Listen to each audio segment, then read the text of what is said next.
The cameras fade in on chaos. Backstage lights flash red. Security rushes past. And somewhere beyond the noise, you can hear Rasheeda shouting, "Don't play with me, Yandy, not tonight." It's the kind of moment that feels unreal, but fans already know this is not another episode. This could be the end of Love and Hip Hop as we know it. It all started hours before the reunion taping.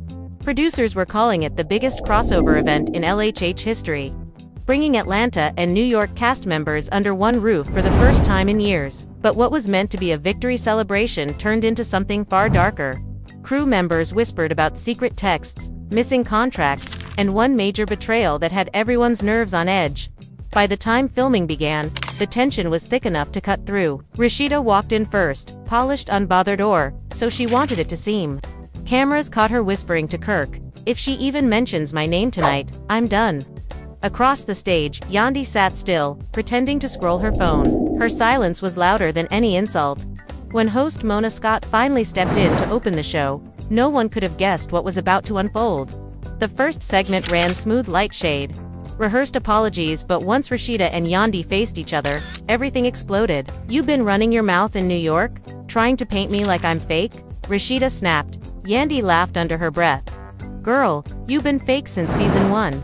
The only thing real about you is your attitude problem." The audience gasped, and Kirk shifted uncomfortably, muttering, "Here we go again." Cameras zoomed in. Security hovered near the stage. Mona tried to calm them, but the crowd fed on the drama like fire. "Say my name again," Rasheeda warned, pointing across the couch. "I'll end this whole show right now." Yandy stood up. "Then do it. Because I'm tired of pretending y'all perfect when y'all falling apart behind the scenes." That line hit like lightning. Rasheeda froze for half a second before shouting back, "You don't know nothing about my life." Kirk tried to step between them, but Yandy's next words cut through the noise. "The fans already know. Girl, Atlanta ain't the same. Y'all just holding on by a thread." From there, chaos took over. Security rushed the stage. The audience screamed. Mona yelled for cameras to cut, but the footage was already live on social media. Within minutes, clips started flooding Twitter and Instagram hashtags like hashtag RASHEEDAVs, YANDY and hashtag LHH final episode. Shot straight to trending. Fans were shocked. Some said it was scripted. Others swore this was the real reason production might pull the plug for good. Backstage, producers were panicking. The set was trashed, cast members were crying, and Kirk was seen storming out with his phone pressed to his ear. "I told y'all to keep her away from me," Rasheeda was heard saying off camera. Meanwhile, Yandy's team posted a cryptic story. "Truth hurts when it's on camera." Now, whispers across the industry claim VH1 and MTV executives are considering the unthinkable, canceling Love and Hip Hop altogether. Sources say advertisers are pulling out, crew members have quit, and Mona Scott herself is under fire for letting the reunion spiral out of control. As the footage spreads and fan theories multiply, one question lingers like smoke after a fire: was this fight the breaking point, or the final curtain call for a show that once defined hip-hop reality TV? Whatever the truth is, one thing's certain. The world just watched Love and Hip Hop die on camera, and neither Rasheeda nor Yandy seems ready to apologize. Under the flashing lights, the chaos kept building as if the walls themselves were pulsing with the arguments. People were trying to contain. Security moved fast, but words were faster. Rasheeda stood at the edge of the set, breathing hard, her mic still on her dress, slightly torn from when she pushed past a producer. She yelled again, "Turn those cameras off now."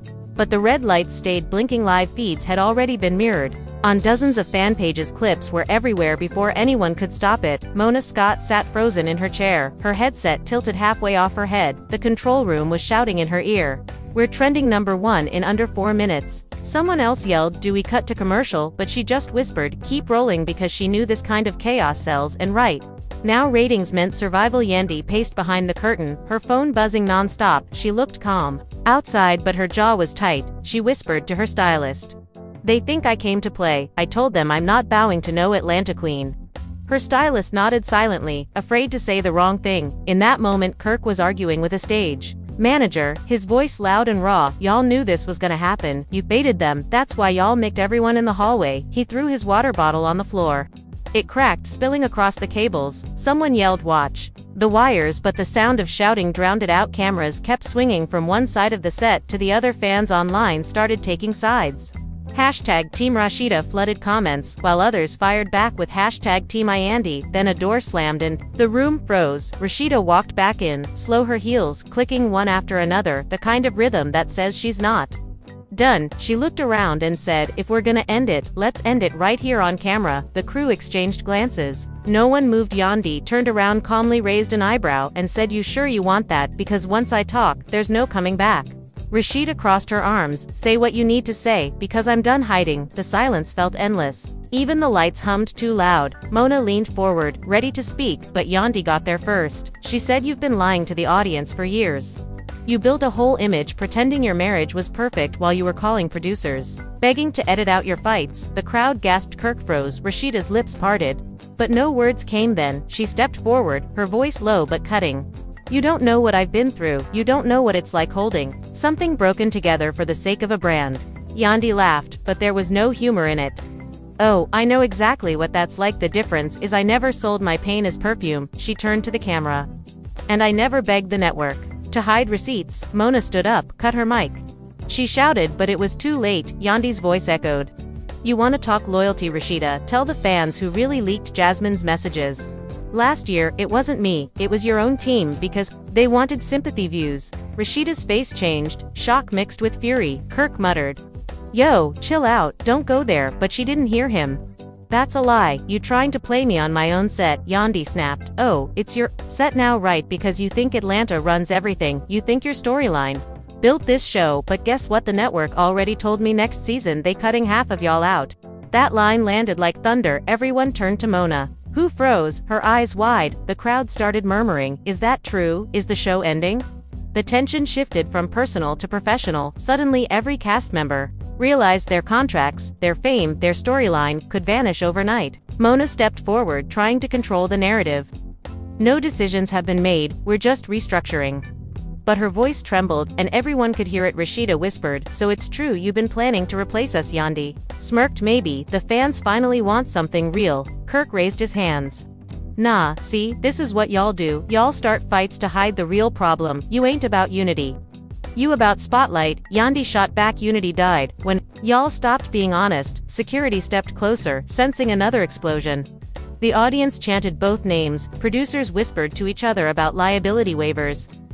Someone tried to grab the mic from Yandy, but she held it tight. "The world deserves to know the truth. This show been fake for years, and now y'all seeing the cracks." Rasheeda shouted, "Fake? You calling me fake when you staged your whole proposal for ratings?" Yandy said, "At least my man didn't have secret babies behind my back." The crowd screamed. Mona shouted, "Enough." But no one stopped it. Kirk turned his back, muttering, "I can't do this no more." Rasheeda's voice cracked. "Don't walk away, Kirk. Not now, not when they trying to humiliate us." Yandy interrupted. "No one's humiliating you. You did that when you started lying to protect an image." Rasheeda took a deep breath. "You know what? I'm tired of every woman in this business tearing another one down to prove she real. We all been through hell, but you don't see me trying to destroy your name on national TV." Yandy stepped closer. "Girl, this is reality TV. That's what we do."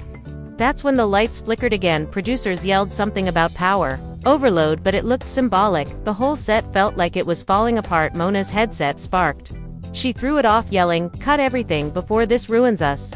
Butso Mion from the tech booth shouted back, "It's too late, it's already." On the live stream across social media, the meltdown became an instant wildfire, clips hitting millions of views within minutes. Bloggers started posting reactions, fans dissected every frame, lip reading arguments frame by frame. TMZ posted sources confirm Love and Hip Hop may face permanent shutdown after on-set altercation, while gossip pages reposted crying emojis and shocked faces. One fan wrote, "This feels like watching the funeral of reality TV." Another replied, "Nah, this." Backstage, Jasmine Washington peeked from the dressing area, whispering to Carly Red, "They really ending it, huh?"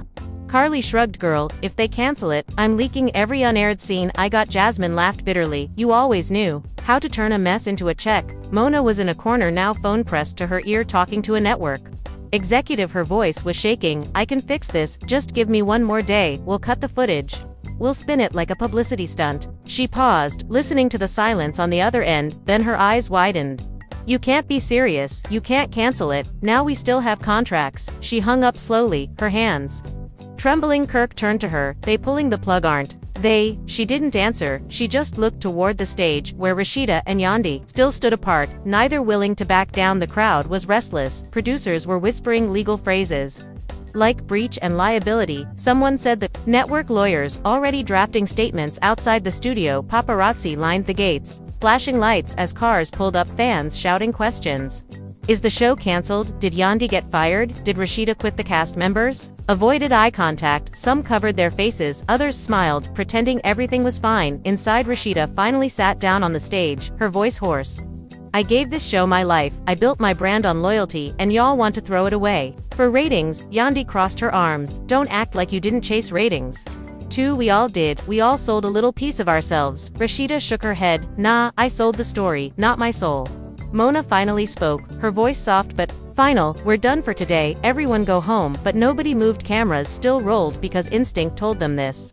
Was history being made, the end of something bigger than just another episode? And somewhere deep down, every person in that room knew that when the credits finally rolled tonight, they might never come back to this stage again. Rasheeda sat still for a moment, staring at the empty stage as crew members quietly packed up cords and lights. The echo of Yandy's words kept circling in her head like a song she couldn't turn off. Kirk stood a few feet away, avoiding her eyes, scrolling his phone for updates. Every gossip page already had screenshots of the argument. Headlines screamed Rasheeda snaps on Yandy live on set, and Love and Hip Hop production halts after violent exchange.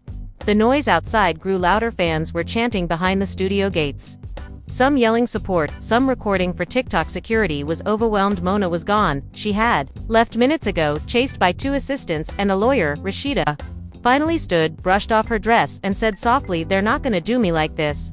She walked straight to the dressing rooms where Yandy was removing her lashes into the mirror. Yandy didn't turn around when she entered, she just said, "You want round 2? Rasheeda said, "Nah, I just want you to tell me why you did that."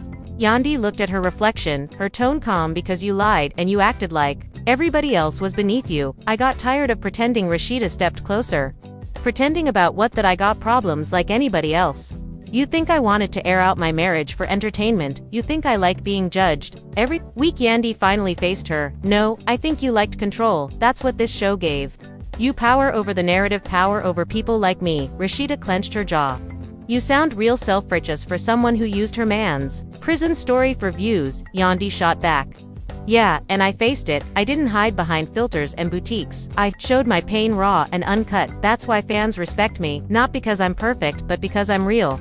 The air felt heavy, neither of them blinked. Rasheeda whispered, "You really think this show gonna survive without me?" Yandy smirked. "Baby, this show was never about you, it was about the drama, and right now drama is all they got." A producer quietly peeked through the door. "They want both of y'all to stay for interviews for the press release." Yandy laughed. "Press release, huh? Translation, they want us to pretend we still cool for damage control."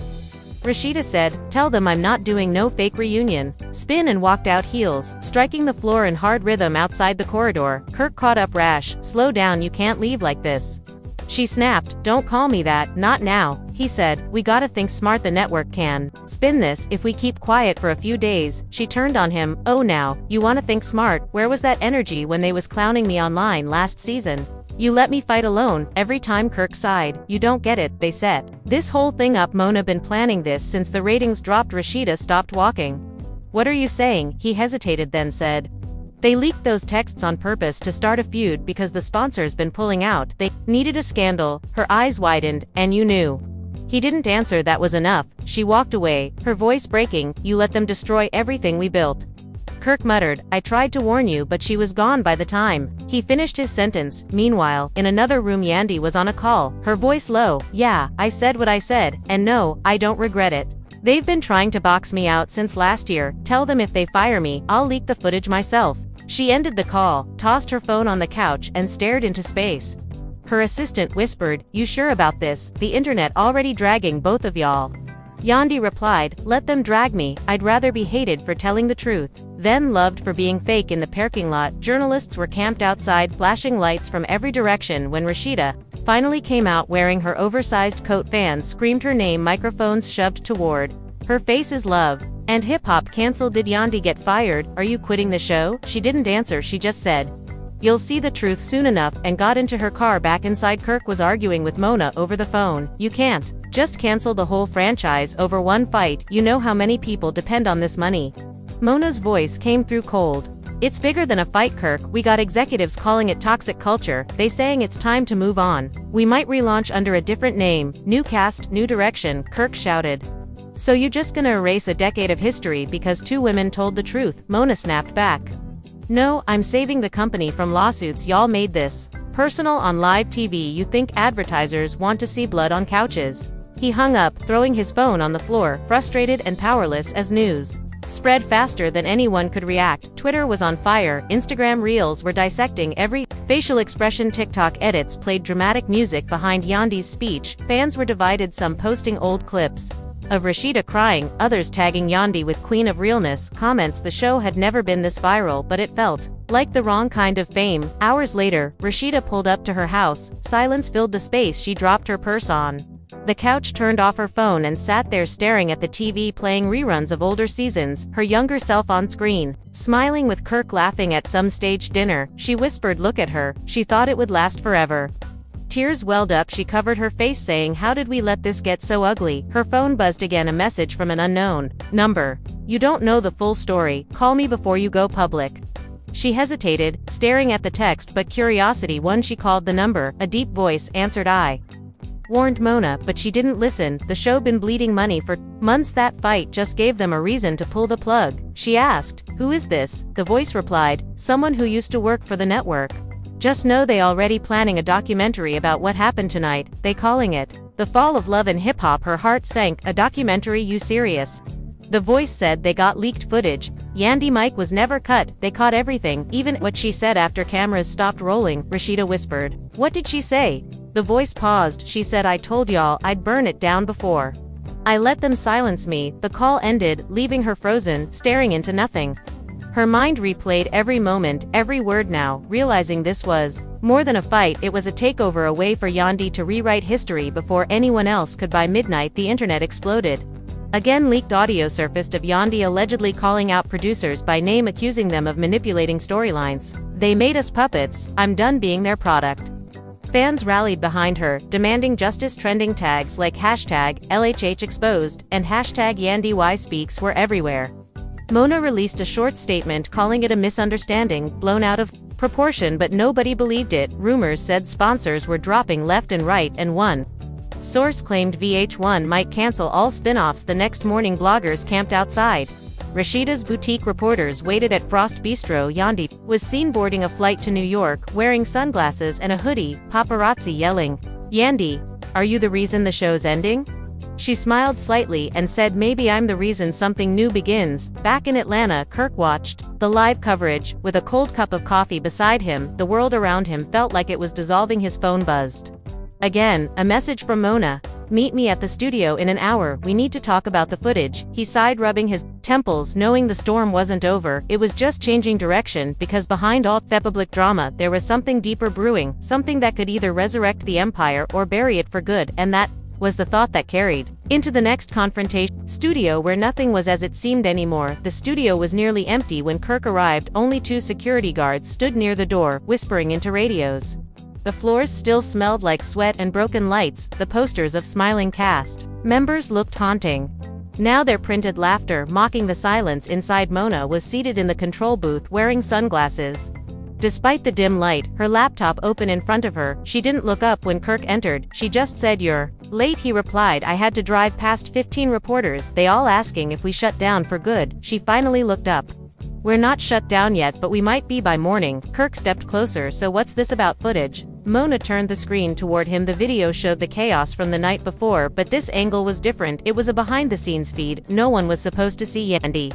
Off camera, still Mick whispering to someone on the phone, her voice cold and steady. Everything went according to plan. They can't spin this. Now the truth out, and the network can't silence all of us. Kirk froze. What plan? What truth? Mona said, keep watching. The clip continued. Yandy walked offset and into a hallway, camera following from behind. She looked straight into it at one point, saying, tell them, the new era starts now. We done being puppets. Then she smiled like someone who already knew she'd won. Kirk ran a hand over his face. So she staged the whole fight. Mona nodded. Partially she knew The cameras wouldn't cut, that's why she pushed Rasheeda that far. It wasn't random, it was rebellion. She's been in contact with another producer, they're trying to start their own show. Kirk whispered, she playing chess while we arguing over pieces. Mona replied, exactly, and now the network wants a scapegoat. They'll blame whoever leaked the tension, they want someone to take the fall, so the brand can heal before they relaunch under a new name. Kirk frowned. And you think that someone's Rasheeda? Mona said nothing, her silence was answer enough. He shook his head. Nah, you not throwing her under the bus, not after all the years she gave this show. Mona sighed. You think I got a choice? They already drafting the press release. They gonna paint Yandy as a whistleblower and Rasheeda as unstable, unpredictable, the face of toxic reality TV. If we don't feed them that story, they'll shut us down completely. Kirk leaned on the table, his voice trembling. Then let them shut it down, at least it dies honest. Mona whispered, you don't get it, Kirk. They're already filming the documentary. They've got contracts with streaming platforms, millions on the line. They'll destroy whoever stands in the way. He looked at her with disbelief. So we just let them crucify her for ratings again, she said. This is TV, there's no heroes, only survivors. While they argued across town, Rasheeda sat in her boutique, staring at her reflection in the glass window, her phone screen filled with comments. Half love, half hate, fans writing essays, debating who was right. Her heart pounded with each notification. Jasmine walked in quietly, holding 2 coffees. You okay? She asked. Rasheeda laughed bitterly. Does it look like I'm okay? They turning me into the villain of a show I built from the ground up. Jasmine sat across. They always need a villain, it's the only way to make heroes shine.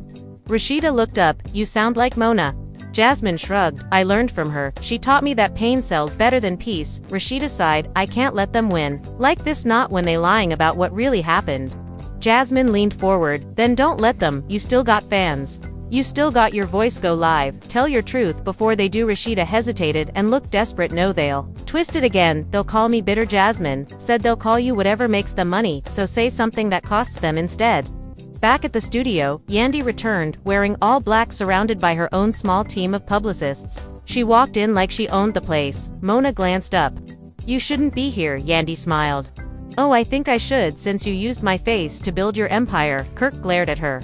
You planned all this, didn't you? You wanted the chaos. Yandy shrugged. Chaos brings clarity, people finally seeing what this show really is, manipulation wrapped in makeup and lighting.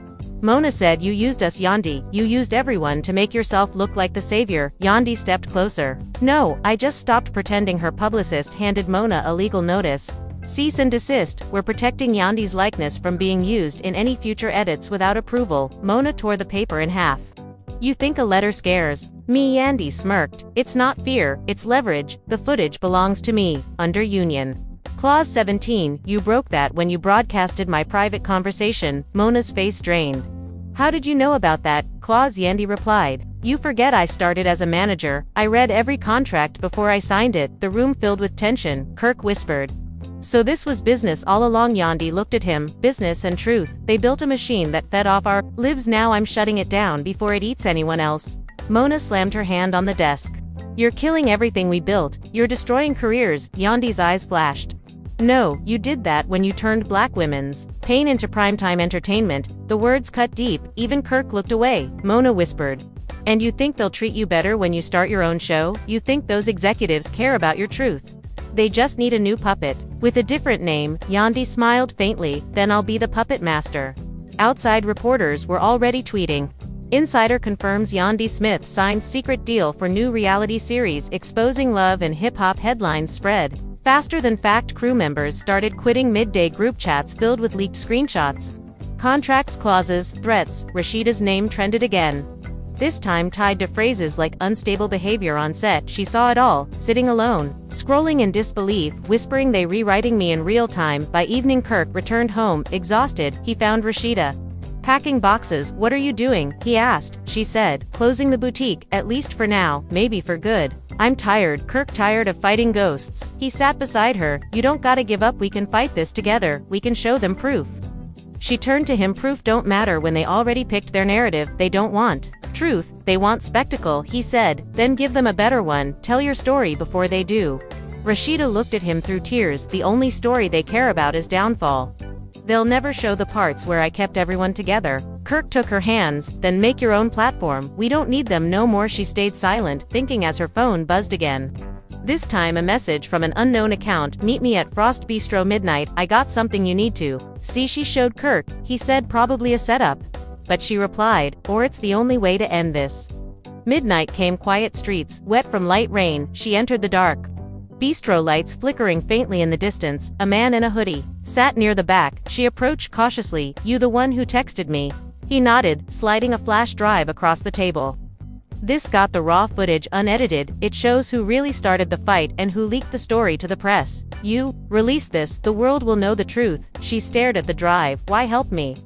He smiled sadly, because I was one of the editors they fired last week, I got nothing to lose. Before she could ask more, he stood up and walked out, leaving her alone with the evidence. The rain outside grew heavier, thunder rumbling over the city, as she whispered to herself. If they want real, I'll give them real. Back at the studio, Mona watched the clock tick toward midnight. Her phone rang. It was a network exec. Have you seen Rasheeda's post? She's teasing a video drop tonight. Something called Truth Files. If that footage leaks, we're done, legally done. Mona's face turned pale. She whispered what footage, but the answer didn't matter anymore, because somewhere across town Rasheeda was sitting in front of her laptop staring into the camera, her voice steady, her eyes red. She hit record and said, for years they told you what to believe, now I'm showing you what really happened, and that moment would change everything, again pulling the show deeper into chaos than anyone imagined. The clock struck midnight, and within seconds, every phone in Atlanta buzzed. The notification read, Rasheeda Frost goes live. Fans flooded in by the thousands, then millions. The screen flickered for a moment before focusing on Rasheeda sitting at her desk, the room dimly lit, her expression calm but heavy. She looked straight into the camera and said, this ain't no promo, this ain't no storyline, this is my truth, and y'all can take it how you want. Her voice trembled slightly, then steadied. They've been lying to y'all for years. They make us fight, they script our pain, they cut out the parts where we real and leave in the ones that break us so y'all can talk about us online like we props. Comments flooded instantly. We believe you, Queen, spill it all. Sis, is Yandy lying?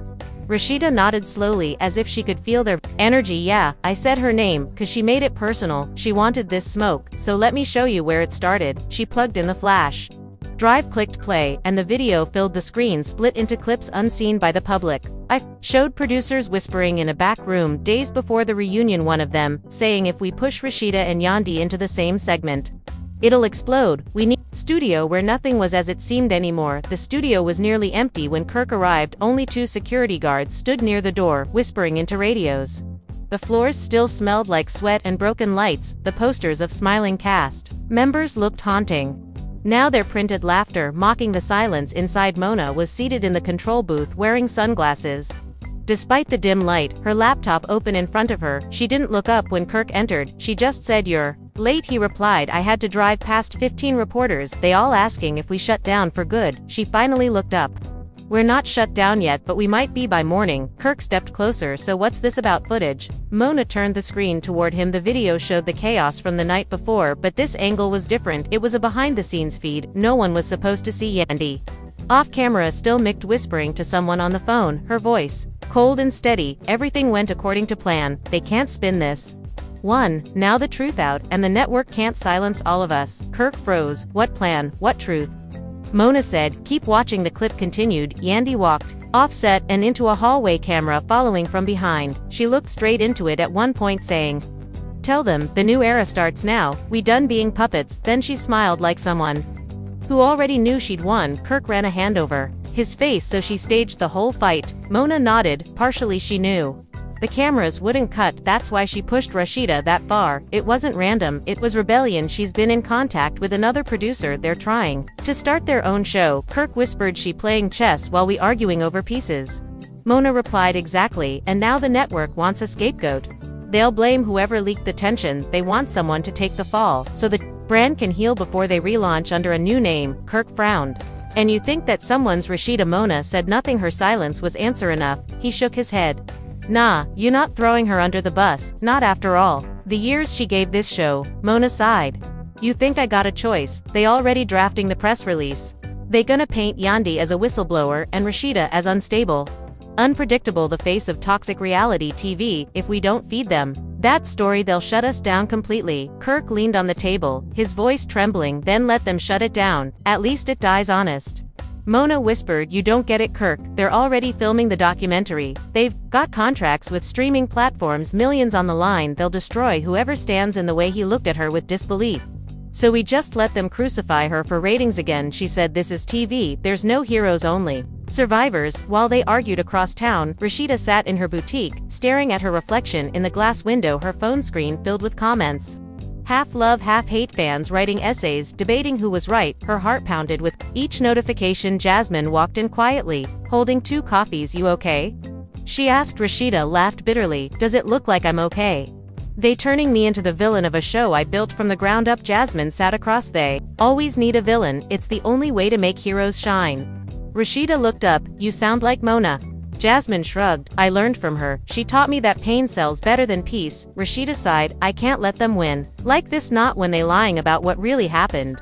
Jasmine leaned forward. "Then don't let them. You still got fans. You still got your voice. Go live. Tell your truth before they do." Rasheeda hesitated and looked desperate. "No, they'll twist it again. They'll call me bitter." Jasmine said. "They'll call you whatever makes them money, so say something that costs them instead." Back at the studio, Yandy returned, wearing all black, surrounded by her own small team of publicists. She walked in like she owned the place. Mona glanced up. "You shouldn't be here," Yandy smiled. "Oh, I think I should, since you used my face to build your empire." Kirk glared at her. "You planned all this, didn't you? You wanted the chaos." Yandy shrugged. "Chaos brings clarity. People finally seeing what this show really is: manipulation wrapped in makeup and lighting." Mona said. "You used us, Yandy. You used everyone to make yourself look like the savior." Yandy stepped closer. "No, I just stopped pretending." Her publicist handed Mona a legal notice. "Cease and desist. We're protecting Yandy's likeness from being used in any future edits without approval." Mona tore the paper in half. "You think a letter scares me?" Yandy smirked. "It's not fear, it's leverage. The footage belongs to me, under union Clause 17, you broke that when you broadcasted my private conversation." Mona's face drained. "How did you know about that clause?" Yandy replied. "You forget I started as a manager. I read every contract before I signed it." The room filled with tension. Kirk whispered. "So this was business all along?" Yandy looked at him. "Business and truth. They built a machine that fed off our lives. Now I'm shutting it down before it eats anyone else." Mona slammed her hand on the desk. "You're killing everything we built. You're destroying careers." Yandy's eyes flashed. "No, you did that when you turned black women's pain into primetime entertainment." The words cut deep. Even Kirk looked away. Mona whispered. "And you think they'll treat you better when you start your own show? You think those executives care about your truth? They just need a new puppet with a different name." Yandy smiled faintly. "Then I'll be the puppet master." Outside, reporters were already tweeting.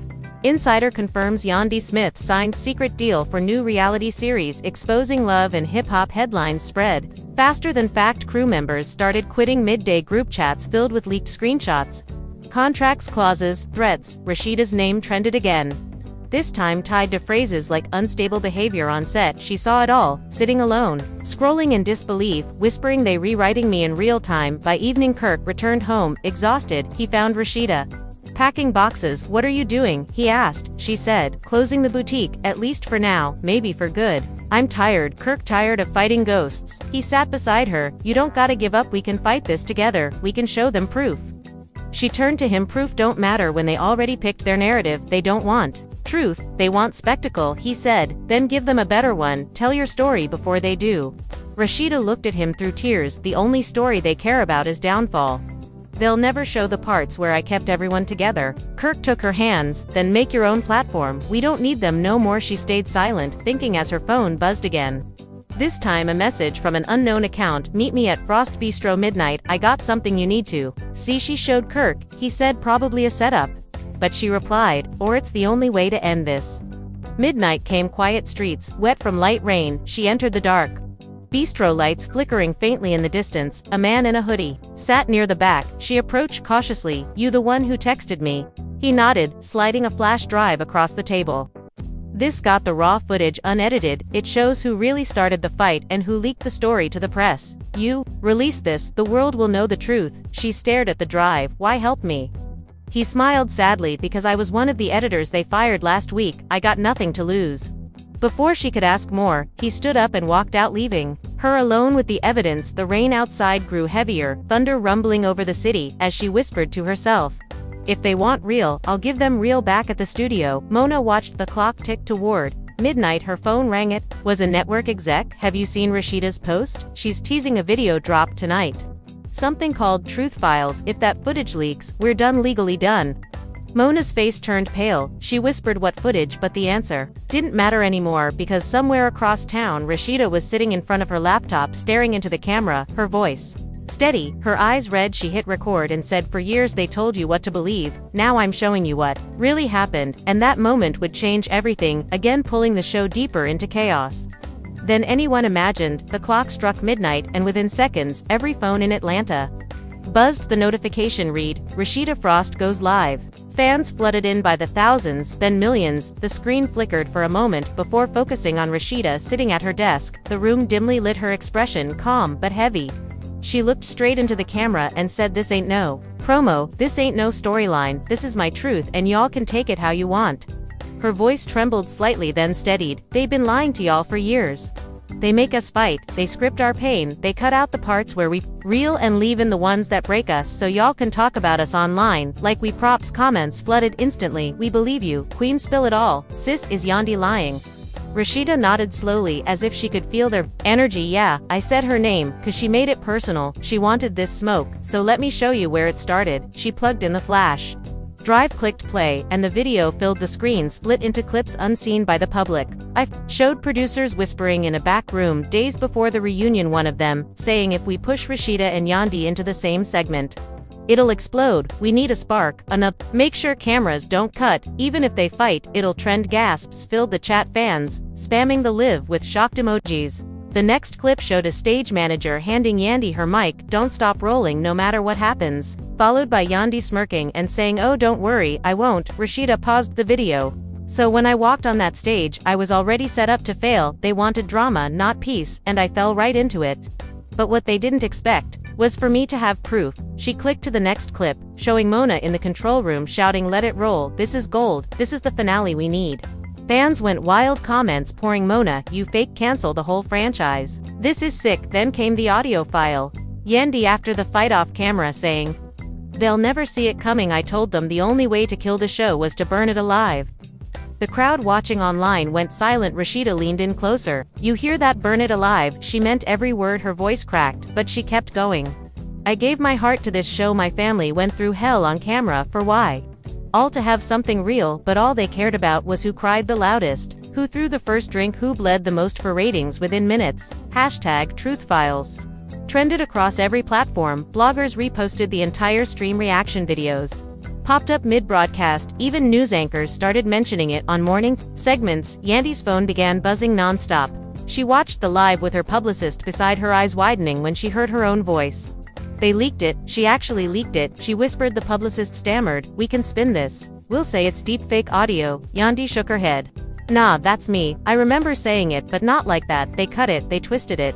She jumped on her own live moments later, trying to do damage control. "Y'all need to understand context. That clip was from months ago. I was talking about production, not the cast. I never wanted to hurt Rasheeda or end the show." Fans filled her chat with split opinions, some defending her, others calling her manipulative. "Nah, you said what? You said." One wrote, "Burn it alive means burn it alive." Back in the Frost household, Kirk was pacing the living room, saying, "Baby, this thing blowing up too big. The lawyers just called. They saying we might get sued for breaching NDA." Rasheeda looked up from her phone.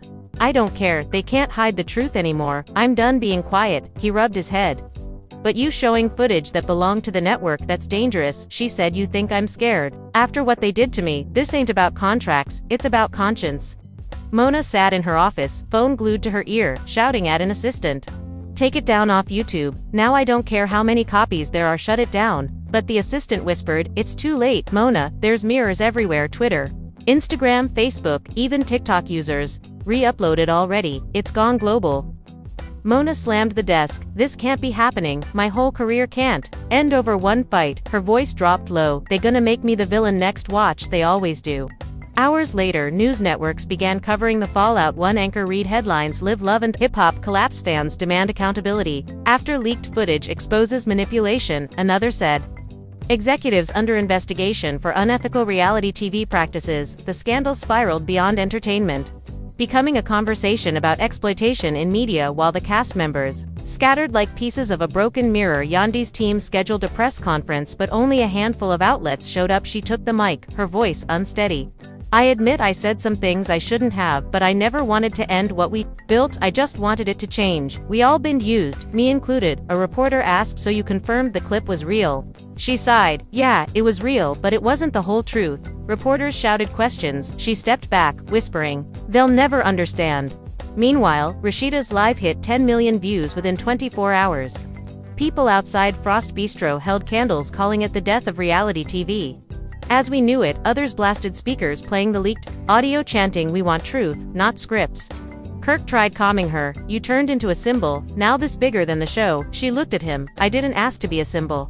I just wanted to be seen right for once. By evening, rumors spread that major sponsors pulled out officially. VH1 suspended all future filming. The network released a short statement. Due to recent events, the Love and Hip Hop franchise is under review. We are committed to transparency moving forward. Fans read it as a quiet confirmation of death.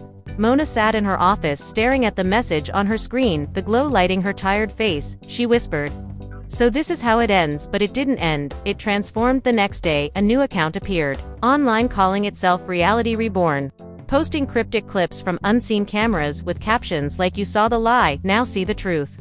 Rasheeda saw the post and frowned. This ain't from me, Kirk said. So, who's posting it then? At that same moment, Yandy's phone buzzed with a message from an unknown number. You thought you burned it, but the fire just started.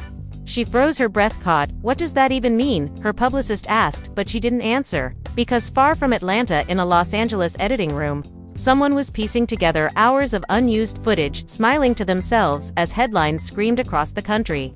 This time, it wasn't VH1, it wasn't Mona, it wasn't the cast, it was a rival network quietly building a new series using everything that just happened, calling it The Fall and Rise of Hip Hop Queens. And in that single act, the story refused to die, it only shifted form, feeding once again on betrayal, ambition, and the endless hunger for spectacle that no scandal could ever truly kill. By the time the sun rose over Atlanta, the entire entertainment world was on fire. Social media couldn't stop talking. Every blog, podcast, and gossip site dissected every second of the Truth Files footage. The streets outside Frost Bistro turned into a stage. Fans waving signs reading justice for Rasheeda, others screaming Yandy was right. Drones hovered over her house, paparazzi lined her driveway. Kirk stayed inside pacing, muttering, this ain't a scandal no more, this a movement. The TV blared in the background, showing a news panel debating if Love and Hip Hop should ever return. One guest said this show defined an era, but maybe it's time to end the toxicity. Another argued, nah, this show gave black women power, visibility, they just scared of that now. The world was split right down the middle, and everyone wanted a piece. Rasheeda sat near the window, sipping cold coffee, scrolling through notifications. Major producers wanted interviews, podcasts offered money just to get her first post live reaction, but she ignored them, her eyes fixed on one notification from a private account message. Read, meet tonight, rooftop of Skyline Hotel, we can fix everything. She hesitated for hours, but curiosity got her. Like always, Kirk warned. They trying to trap you again, don't go, she replied. If I don't go, they'll write the ending for me, and I can't let them. That night, she put on a black hoodie and left quietly. The Skyline rooftop was empty, except for one man leaning against the railing holding a folder. He looked familiar. She realized it was Darius, one of the show's original executive producers, fired years ago for creative differences. He said, didn't think you'd come, she answered. You said you could fix it, talk. He opened the folder filled with documents, contracts, emails, legal memos. This right here proves the network been cooking ratings for years, forging narratives, lying about fan polls, manipulating edits. This goes beyond you and Yandy, it's corruption top to bottom. She took the folder, flipping through pages. Why give me this now? He sighed, because I've been collecting this for years, and your Liv just blew the door open. We can expose them together, but we need proof from the inside. And that flash drive you had, it's missing a file, it's encrypted. That file has the real smoking gun. She frowned. You mean the part showing who ordered the setup? He nodded. Exactly, the person who started all this. Ain't Yandy, and it ain't Mona, it's someone higher. A name the public ain't ready to hear yet. Before she could ask more, the door behind them opened. Mona walked out, her expression unreadable. So this is where we are now, secret meetings and rooftop deals. Darius stepped back, tense. You got some nerve showing up after everything you pulled. Mona said, I didn't pull anything you did by leaking those archives. You think you're saving the truth, but you're just making new enemies. You don't know who's funding this mess. Rasheeda snapped. Funding what? Mona looked her in the eyes. The rival network Darius works for. They planned this from day one. They want to kill love and hip-hop so they can rebuild it under a new name. They using you both as bait. The wind howled across the rooftop. Darius said, don't listen to her, she's lying. Mona smirked. Am I tell her about the contract clause number 9? You forgot to mention. Darius froze. Rasheeda's eyes narrowed. What clause? Mona replied, that says anyone who participates in leaking unreleased footage forfeits royalties forever, including you. He's setting you up, Rasheeda. He just needs you to go public one more time so they can take your rights and walk away clean. Rasheeda stepped back, her voice shaking. Is that true? Darius didn't answer. Mona took a step closer. He's using you just like the network did, and if you don't believe me, check the folder. Page 32. She flipped it open, and there it was, his signature at the bottom of a clause granting full ownership of leaked material to a company named Arcade Studios. Her heart sank. So you've been filming this whole time? Mona, her hands trembled, plugging it into her laptop. The video played. Mona sitting in what looked like a hotel room, her tone tired, defeated. If you're watching this, it means the show finally broke me. I built something powerful and poisonous. I used people I loved, and I told myself it was art, but it was greed. I'm sorry for what I did to all of you. I tried to stop them, but the machine's too big. Maybe one day they'll make something real again. Rasheeda watched silently, tears slipping down her face. Kirk entered the room, saw her crying, asked what happened. She handed him the flash drive. She apologized too late, but she finally did. He nodded quietly. So what now? She said, maybe forgiveness, maybe silence, maybe just moving on. She looked out the window at the sunset. The show died, but maybe that's the only way we get to live. Across the world, Yandy's Y-Files became a sensation, landing her deals, speaking tours, documentaries. She mentioned Rasheeda, often with respect, sometimes regret. Fans hoped for reconciliation. Eventually, one night during a charity gala, they met again, face-to-face, cameras everywhere, tension heavy. They stared for a long time, then Yandy extended her hand. No scripts, no cameras, just peace. Rasheeda smiled faintly and shook it. No lies either. The flashes went off, the crowd cheered, the internet exploded, calling it the moment that healed hip-hop TV. And maybe for the first time it wasn't a performance, maybe it was real to women who started a fire, learning finally how to walk through smoke without burning again, because though love and hip-hop might have died, the legacy lived in the lessons, in the scars, and in the quiet truth that sometimes endings are the only way to start over. A few months passed before anyone said the words love and hip-hop out loud again.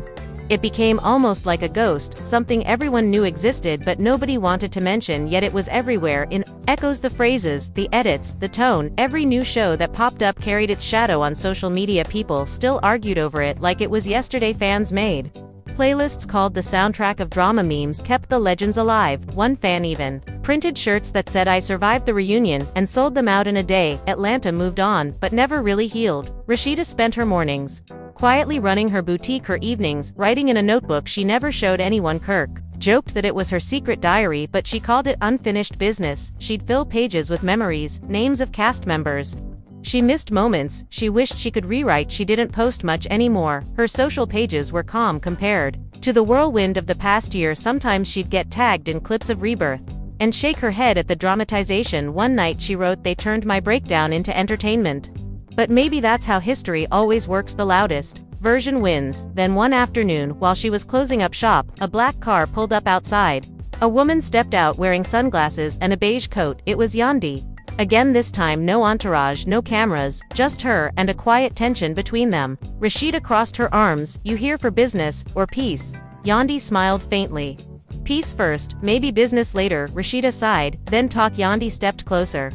They called me to consult for the next project they're planning. To reboot everything under a new title, Legacy and Lies, and they want us both back, but behind the scenes, not in front of the camera. Rasheeda raised an eyebrow. They really that bold? Yandy nodded. They said they need authentic voices too. Keep it grounded without the chaos. This time they think people want redemption stories now, not scandals. Rasheeda laughed dryly. They always think they know what people want until ratings drop again, then they'll want blood. Yandy replied, maybe, but if they gonna tell our stories again, I'd rather be in the room making sure they tell them right. Rasheeda looked out the window for a long moment. You trust them again? Yandy said. No, I trust myself more this time. I'm not letting anyone use my pain without paying me properly for it. Rasheeda smirked. Now that sounds like growth. Yandy smiled. So what you say, we take the meeting together, show them what real producers look like? For a moment Rasheeda didn't answer, then she said softly, I'll think about it, but I'm not walking into another circus unless I own the tent. Yandy nodded, understanding perfectly. Fair enough. She turned to leave, but stopped halfway. Despite everything, I never hated you, I just hated what they made us become. Rasheeda's tone softened. Same here, maybe we both forgot we were real people once. They exchanged a quiet nod of closure, not forgiveness, not yet, but peace enough to breathe. Again that night, Rasheeda went home and sat outside under the porch light, watching the city glow. Her phone buzzed. A new message from Mona's old assistant. You were right there, planning something huge. Call me if you want in. She smiled faintly. Typing back, maybe this time I'll write the ending myself. Months later, the headlines read, Rasheeda Frost and Yandy Smith executive produce new docuseries, titled Reclaiming Reality, premiering next spring. Fans flooded the comments with excitement and disbelief. They back together. Finally, something real. This the comeback we've been waiting for.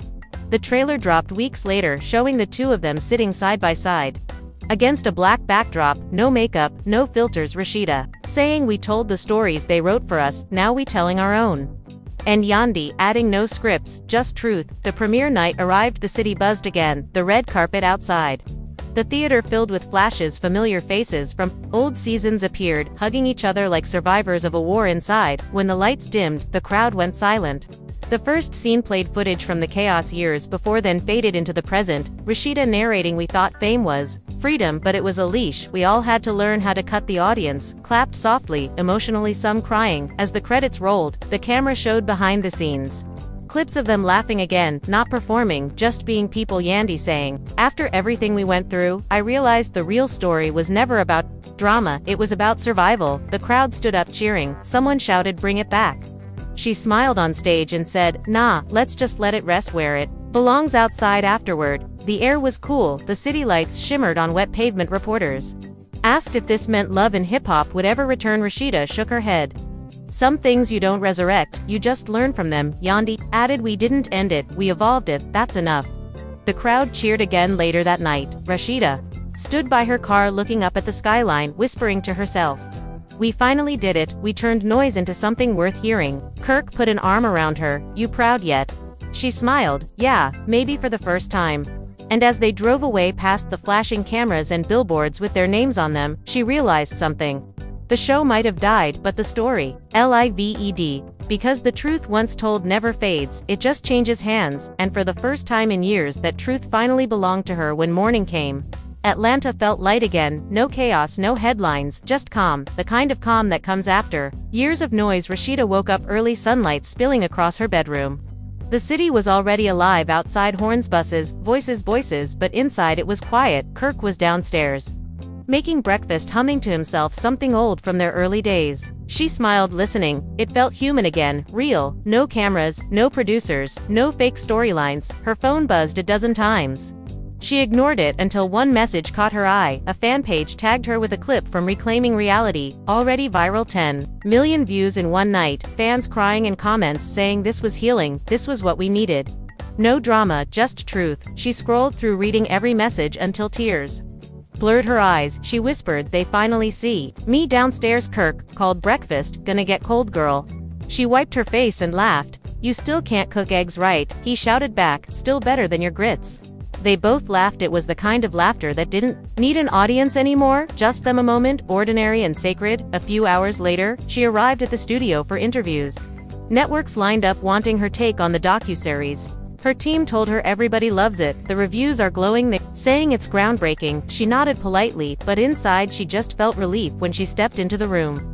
She saw Yandy already there, smiling softly. They hugged without hesitation, this time no tension, just respect. The interviewer said, the world's calling this the resurrection of reality. TV done right, how does that feel? Yandy answered first, it feels overdue, we've seen too much of black women being reduced to chaos. And we wanted to show the truth behind the strength. Rasheeda added, we didn't make this for ratings, we made it for peace, for closure, for legacy. The interviewer asked, so if someone offered to reboot Love and Hip Hop tomorrow, would you do it? Rasheeda shook her head, smiling no, because we already filmed the real ending and it wasn't a fight, it was growth. After the interview, they walked outside the studio together, fans waiting behind barriers. Cheering, some crying. One shouted, "Thank you for teaching us that healing can." Trend to Rasheeda waved, smiling wide for the first time without a trace of armor, she said. "We all just learning how to love again without breaking each other." Later that evening she sat alone on her boutique rooftop, the city lights glittering, the air warm. She thought about all the faces that came and went: Jasmine, Kay, Michelle, Carly, even Mona. Everyone played a part in building the storm that became a phenomenon. She whispered their names softly like a prayer, not out of bitterness but gratitude, because every piece of pain had built something stronger. Inside her, her phone buzzed again, this time a call from Mona's assistant. "We wanted to let you know Mona's doing better. She saw the docuseries. She said to tell you thank you for forgiving her, even if you never said it out loud." Rasheeda looked out at the skyline, smiling faintly. "Tell her she was part of the story. To every story needs a beginning." Across town, Yandy recorded a final vlog for the Y-Files. She spoke straight into the camera. "People always asked if I regret anything. I don't regret the fight or the fallout. I regret forgetting that we were more than ratings. I learned that power without peace don't mean anything. So if you watching this, remember, your story ain't defined by who edits it, it's defined by who owns it." She smiled softly. "We own ours now." Months rolled into a year. Reclaiming Reality went on to win awards, headlines reading "To Women Redefine the Meaning of Reality Television." Both Rasheeda and Yandy accepted the trophy together, their speech simple. "We turned pain into purpose. Thank you for believing in something honest." The crowd stood clapping long after the music tried to play them off. After the ceremony, they stood backstage. Yandy said, "We did it." Rasheeda smiled. "Yeah, we did more than they ever thought we could." Yandy looked at her. "So what's next?" Rasheeda looked thoughtful. "Maybe something quiet, maybe something new, maybe a love story this time, one that doesn't need fixing." They laughed, both understanding what that meant. No more chaos, no more setups, just life. As they left the building, a reporter shouted, "One last question. What would you say to fans who miss the old days, the fights, the mess, the madness?" Rasheeda turned, smiling under the flashing lights. "Tell them the show might have died, but the love never did." And with that she walked into the night, her heels tapping softly against the pavement, every sound echoing like a heartbeat of something reborn. Not a franchise, not a scandal, but a truth reclaimed, the kind that lives forever in memory, where the cameras finally stop rolling and the people behind them finally start living again. The following spring brought something no one expected. Peace was trending again. Instead of feuds and leaked audios, the internet was sharing clips of Rasheeda's speeches about resilience and Yandy's mentoring sessions for young women influencers. We're quoting them instead of mocking them. Old castmates started reaching out privately, Erica, Kay, Michelle, Mimi, even Carly sending messages like, "You made us proud," and maybe it all had to fall apart for this to happen. The industry was changing because of the chaos. They survived what began as destruction had become design. Rasheeda's boutique expanded. She opened a new location in Miami with lines of customers wrapping around the block. Local press called it a phoenix brand because it rose from ashes. She laughed when she saw that headline, but deep down it felt true. Kirk handled the logistics. She handled the vision. Together, they had found balance again. Not perfect, but human sometimes. They'd still argue over small things, but without cameras, those arguments ended with laughter, not edits.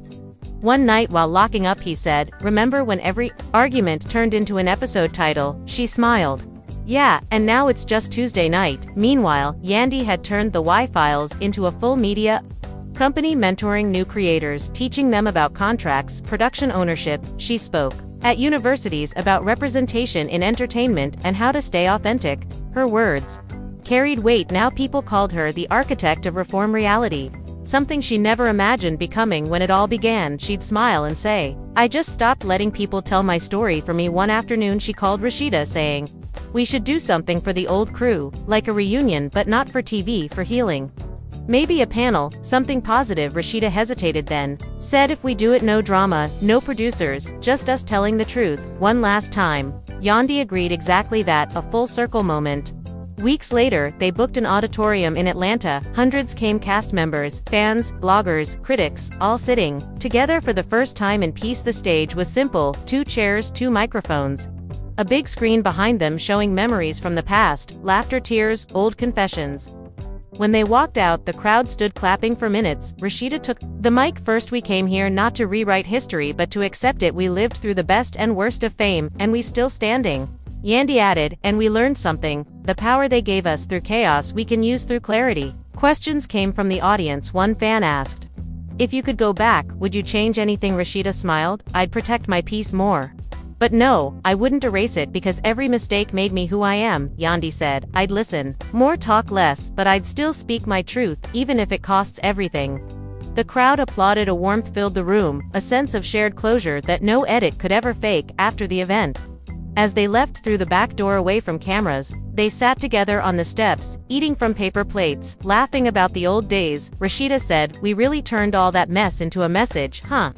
Yandy laughed, we turned pain into a brand, baby. They both burst out laughing so loud. Security peeked around the corner, smiling at the sound of something real again. Months later, the documentary of that event dropped, titled After the Fame. It wasn't sensational, it was intimate, showing conversations about healing, motherhood, rebuilding, marriages, and sisterhood. It became one of the most watched specials of the year. Critics called it the quiet revolution of reality television.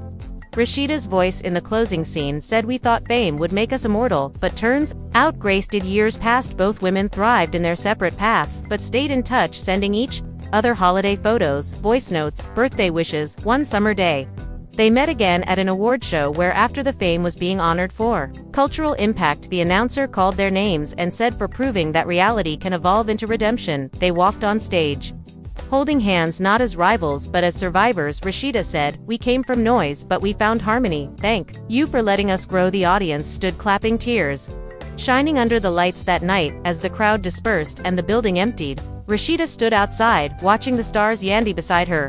Quietly she said, so I guess this is really the end of the story. Rasheeda smiled, maybe not the end, maybe just the legacy. They hugged one last time as flashlights faded behind them, and the camera that once divided them caught its final shot. To women walking away side by side into the dark Atlanta night. No drama, no script, just peace. The true final episode of Love and Hip Hop. Years later, Atlanta had grown quieter, older, and wiser. Its skyline taller, its stories softer. No one talked about love and hip hop the same way anymore.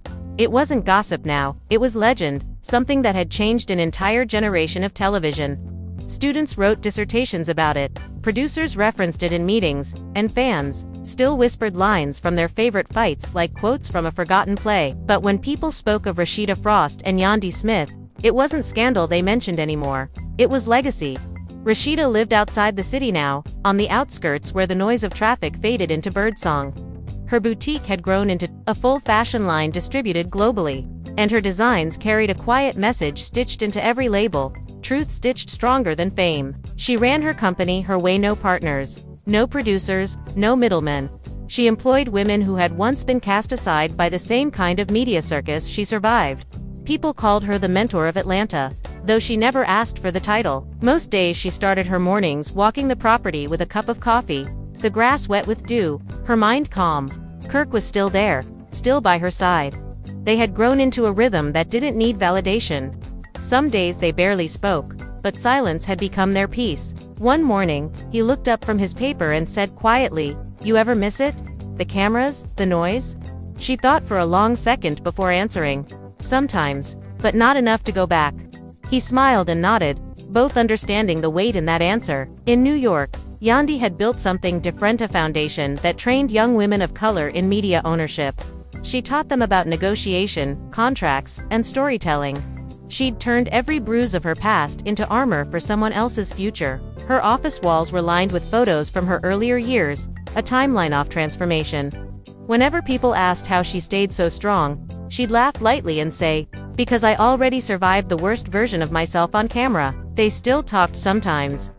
Long phone calls late at night, full of laughter and memory. No drama, no bitterness. Just two women who'd fought, burned, rebuilt, and grown up in front of the world.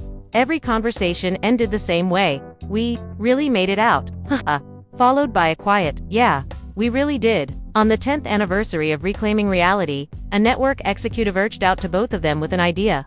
A reunion special, not a reboot, but a reflection. Interviews, unseen footage, letters from fans. They were hesitant at first, but curiosity won. Weeks later, they sat together again on a soundstage, No makeup, no bright lights, just a few cameras and a soft backdrop that read the final conversation. The producer asked gently, if you could say something to the version of yourselves from those early days, what would it be? Yandy went first, her voice calm but thick with feeling. I'd tell her she's allowed to rest, that you don't have to scream to be seen, that truth don't need an audience to be real. Rasheeda nodded, eyes wet. I'd tell her that it's okay to forgive yourself for what you had to do to survive. We were young, and we were scared, but we were brave too. They talked for hours about the mistakes, the sisterhood, the pain, and the pride. They laughed about how fans still replayed old clips as memes, how entire careers had been built off the chaos they once thought would ruin them. And somewhere in the middle of all that honesty, they both realized it wasn't shame anymore. It was history. When the special aired months later, it wasn't promoted with flashy trailers or it appeared quietly on streaming, just titled Rasheeda and Yandy. After everything, people found it organically. It spread slowly but deeply. Fans old and new called it the most human episode television ever gave us. And for the first time, love and hip-hop was remembered, not for the fights, but for the forgiveness that came after. After the release, Rasheeda drove to New York for the first time in years to see Yandy in person. They met at a small diner, the same kind they used to film fake lunches in, only this time there were no microphones, no cues. They talked for hours. When they stood to leave, Yandy said softly, you know, we'll always be tied to that show. Rasheeda smiled. Yeah, but now we control what the tie means. They hugged long and quietly. When they stepped outside, the sun had already started to set. It hit the glass buildings around them, turning the whole street gold. Neither of them spoke. They just stood there. Two women who had once carried a franchise now standing in its afterglow. Later, fans online would share that final moment from the documentary to silhouettes walking down a city street and caption it not the end, just the peace they earned. And maybe that was the truth of it all. Love and hip-hop didn't die. It transformed. It lived on in every woman who watched them, every artist who refused to be edited, every creator who demanded to own their own story. It lived in them too, in Rasheeda's calm mornings, in Yandy's classrooms, in forgiveness, in legacy, in love that outlasted the noise. That was the real final episode. No drama, no betrayal, no cliffhanger. Just two women finally free from the script. Years passed quietly after that final documentary, the one the fans called After Everything. Atlanta changed again. The skyline grew brighter, the streets busier. But the pulse of the city, its rhythm of hustle, ambition, survival still carried echoes of the women who had once ruled its reality screens. People still said their names. Not in gossip, not in scandal, but in gratitude. Rasheeda's brand had become more than fashion. It was culture now. Her boutique stretched from Atlanta to Los Angeles to London. Her line sponsored scholarships for young women studying design. Every season she hosted workshops teaching girls how to own their craft, not sell their worth.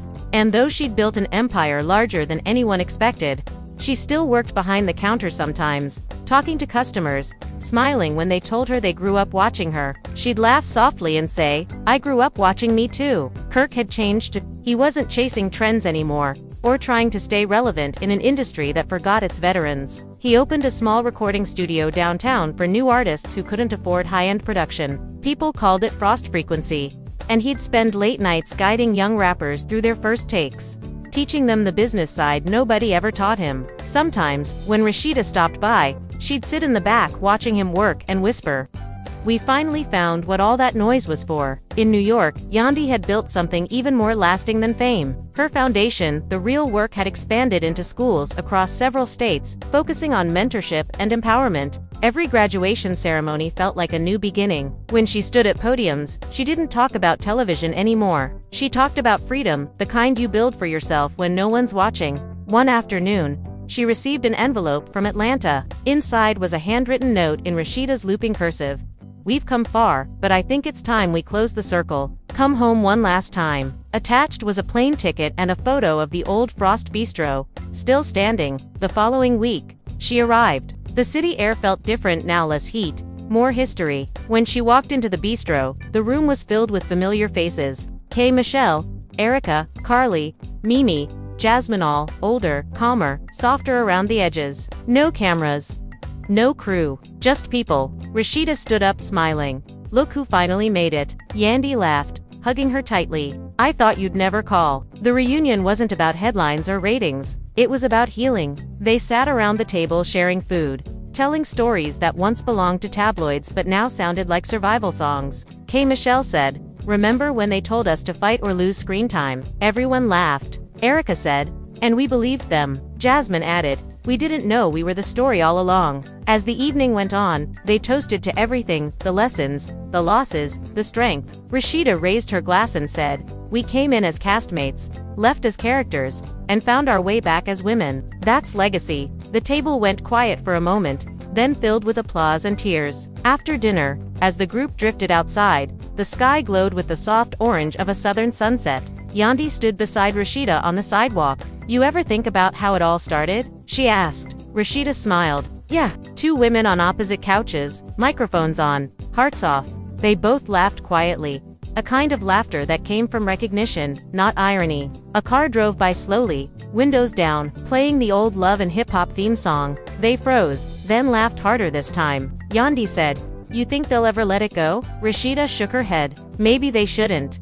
It's part of history now." A few weeks later, footage from that dinner surfaced online but not leaked, not stolen. It was released intentionally, beautifully edited, showing nothing dramatic, nothing loud, just warmth, forgiveness, and joy. Fans cried watching it. They called it the true finale, and even the network stayed silent out of respect. Time moved forward again. Everyone went back to their lives. One by one, the old cast faded from the headlines and into peace. Years later, a plaque was unveiled downtown, a bronze engraving that read, "To the women who turned pain into power and taught the world that reality is what you make it." Beneath it, names carved in metal: Rasheeda, Yandy, Erica, K. Michelle, Jasmine, Carly, Mimi, and others who carried the torch. People gathered for the unveiling. The crowd was full of laughter, phones recording, children running around unaware of what history meant. Rasheeda stood before the plaque, fingers brushing over her own name. Kirk put an arm around her shoulder, whispering,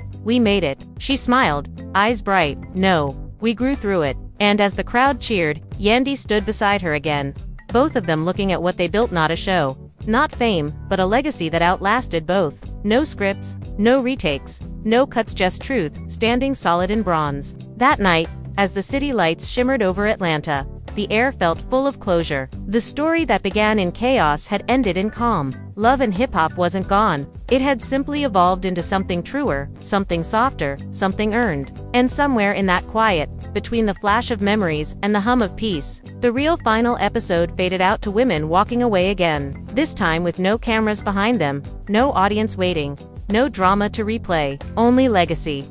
Only love. Listen, if you've made it this far, if you've lived through the highs, the fights, the tears, the laughter, and the noise, then you already know what this moment means. This isn't just the end of a show or the last line of a script, it's a reflection of every single fan. Every single person who ever believed in love and hip-hop.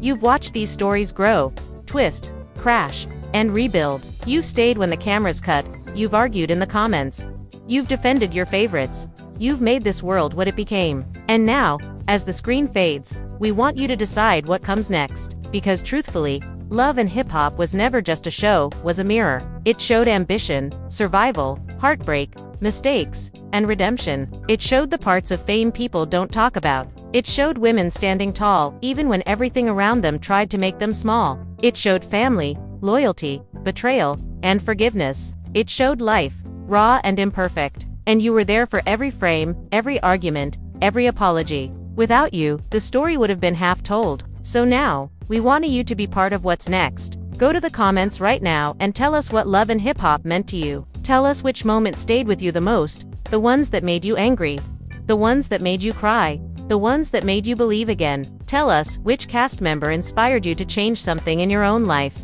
Tell us what you learned about yourself, watching them fight, fall, and rise again. Because that's the real power of this story. It wasn't Because that's the real power of this story. It wasn't about fame, it was about reflection. And if you still believe in that kind of storytelling, the kind that's messy, real, human, and unfiltered, then hit that like button, subscribe, and join this community, because we're not done telling stories. The next chapter isn't about chaos, it's about truth. It's about the people behind the cameras, the hearts behind the headlines, and the real lessons behind the drama. You've seen the pain, now be here for the purpose. Share this video with someone who used to stay up late watching every episode. Someone who quoted their favorite fights, someone who still remembers the soundtrack by heart. Share it with your friends, your sisters, your cousins. You're circled the ones who know that this show wasn't just entertainment, it was emotion. And when you share it, tag your favorite cast member. Let them know they made an impact. This isn't about nostalgia, it's about acknowledgement. And if you ever found yourself saying it's just TV, remember these were people learning in public, living through mistakes so we could all understand the cost of being seen. They built careers from chaos and then turned that chaos into calm. That's what legacy really looks like. It's not about how many seasons you had, or how many arguments trended, it's about how you evolve when the cameras stop rolling. We want you to comment right now and tell us what you think real reality should look like. Should it be honesty? Should it be healing? Should it be growth? Maybe it's all of that together. Maybe it's this moment right here where we stop judging and start understanding. Maybe that's the next era we create together. So don't just watch, participate. Your opinion matters here. If you believe stories like this should keep being told, hit subscribe, because the truth is, every view, every comment, every share keeps this legacy alive. We built something bigger than a franchise. We built a movement. From Atlanta to New York to Hollywood and beyond, Love and Hip Hop created a language everyone spoke, the language of survival. Now, it's up to you to carry that forward. And if you've ever been told you're too loud, too emotional, too dramatic, too much, remember this. That energy built empires. That voice built legends. Don't dim it for anyone. Tell your story, your way. That's what Rasheeda did. That's what Yandy did. That's what every woman on that stage did when the world wanted silence. This isn't goodbye, it's a thank you. Thank you for watching, for caring, for arguing, for defending, for growing with us. Thank you for giving these stories power. Thank you for making this community more than viewers. You made it family. And families fight, cry, fall apart, and come back stronger. That's what this journey has been. So as the music fades, as the credits roll, don't turn away. Stay connected, follow, comment, and keep the conversation alive. Tell us what you want next. Documentaries, behind the scenes, more truth, less filters. Your feedback builds the next chapter. This channel isn't just about what was, it's about what isn't. You're part of it now. Because even if Love and Hip Hop ends, the heartbeat it started doesn't. It's in every creative chasing their dream. It's in every woman turning pain into purpose. It's in every fan who believed that reality could mean something deeper. And if you're still here, still watching, still believing, then you're proof the story never really ended. So take a breath, hit that subscribe button, drop a comment, share your truth. And remember the message behind all of this. We fall, we fight, we rebuild, and we rise. That's not just TV, that's life.